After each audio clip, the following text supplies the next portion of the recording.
réussir à changer le cours des choses, qu'ensemble, on va rêver à un monde plus juste, plus équitable, plus solidaire et surtout qu'on va passer de la parole aux actes parce que ça commence dans la tête, dans le cœur, puis après ça, ça se poursuit dans des actions concrètes. Tous ces jeunes-là, c'est des agents de changement dans leur milieu. Ils sont 15 000, mais imaginez 15 000 jeunes qui sensibilisent chacun, une dizaine d'autres, une vingtaine d'autres, etc. dans leur milieu. C'est absolument fantastique ce que ça peut créer comme mouvement. Tantôt, là, il y a eu une minute de silence. Ouais. À quoi tu as pensé pendant cette minute-là? Pendant cette minute-là, moi, j'ai pensé à l'avenir que je souhaite à mes enfants, à l'avenir que je souhaite à tous ces jeunes-là. Puis je voyais beaucoup de belles choses, puis je voyais surtout qu'on a une période assez particulière, je pense, dans l'histoire de l'humanité, parce qu'on n'a jamais fait face à des défis aussi importants à l'échelle globale. Et en même temps, on a plein de ressources, on a les moyens de changer le cours des choses. Ce qu'il faut, c'est de la volonté politique, de la volonté qui vient de tous ces jeunes-là, de toute la société. Il faut se rappeler que ce qui fait bouger les gouvernements, ce qui fait bouger les entreprises, c'est des gens. Alors, il faut utiliser ce pouvoir-là qu'on a pour faire changer l'ensemble de la société. Puis il y a aussi tout ce qu'on peut faire dans le quotidien, au jour le jour, qui donne l'énergie, qui fait plaisir. Ça commence par des petits gestes, c'est dans notre quartier, dans notre milieu, dans notre école. Puis tranquillement, ça fait boule de neige, puis on en vient à une vraie transformation. Qu'est-ce que tu as fait un matin comme petit geste?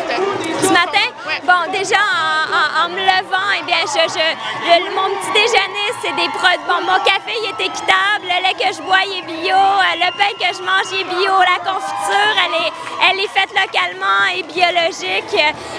Par les vêtements que je porte, ce chandail-là, il est fait en coton équitable par une entreprise d'économie sociale. Donc, j'essaie de soutenir les coopératives, l'économie sociale et solidaire. Ensuite de ça, je suis venue en vélo à la marche. Et puis, plus collectivement, je pense que quand on fait partie d'un mouvement aussi grand que ça, c'est des impulsions qu'on donne à l'ensemble de la société pour montrer qu'on est tellement plus fort quand on travaille ensemble, quand on envoie un message ensemble aussi. Fait que ça me donne beaucoup d'espoir, tout ça. Oui.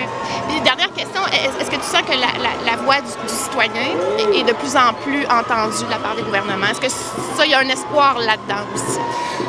Moi, je pense que oui. Je pense qu'il y a une prise de conscience collective. En fait, il n'y a pas une semaine qui passe sans qu'un nouveau rapport sorte pour nous rappeler à quel point les problèmes sont immenses, puis sont au niveau social, au niveau environnemental et au niveau économique. Puis ça, c'est les 3 piliers du développement durable. Donc, dans les solutions qu'on met de l'avant, il faut trouver des solutions qui répondent à ces trois problématiques-là. Et je pense que ce souci-là est de plus en plus grand, mais je dirais que dans la tête, ça a déjà changé pas mal, mais ce qui est difficile, c'est de passer à l'action, c'est d'avoir des moyens concrets pour dire, OK, comment est-ce qu'on la réduit, notre empreinte écologique? Comment est-ce qu'on fait en sorte qu'il y a moins d'équité? Ça passe par une justice sociale, puis ça passe aussi par des politiques publiques. C'est une chose qu'on peut faire dans notre quotidien, mais on peut faire des choses encore plus grandes quand on se met ensemble et nos gouvernements ont un rôle immense à jouer. Il y a beaucoup de cynisme à l'égard de nos politiciens en même temps, il y a beaucoup de cynisme à l'égard des grandes entreprises et tout ça, mais il faut les changer, ces cultures-là d'exploitation environnementale et sociale, cette vision-là seulement des lignes de chiffres qui se comptent en argent. La société, c'est beaucoup plus que ça. Puis on fait tous partie des problèmes, on fait tous partie des solutions aussi, donc il faut essayer de prendre le plus possible part aux solutions. Puis il y a tellement de possibilités d'action qu'on a tous, puis c'est le fun de passer à l'action. Hein. C'est pas une tâche ingrate qu'on a quand on sent qu'on fait quelque chose de beau quelque part, même si on le voit pas tout de suite au jour le jour. C'est des changements qui demandent du temps, mais moi je trouve ça très, très encourageant. Et toi, tu es inspirante, hein? Tu vas te dire. La politique, ça te tenterait pas. Je sais pas, mais j'ai 2 jeunes enfants, en tout cas pas pour l'instant. C'est ça le problème aussi. Des fois, c'est je me difficile dis, hein, pour les femmes d'avoir accès, en tout cas, de se mettre les pieds là-dedans. Un jour peut-être, mais j'ai comme l'impression que j'influence plus de l'extérieur que si j'étais dans un parti puis je devais suivre une ligne de parti.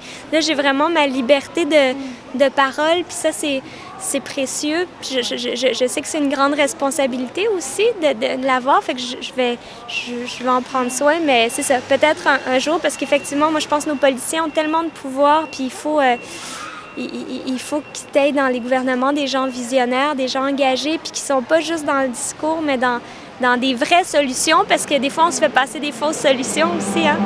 C'est ça. Je te remercie. Bien, merci à toi.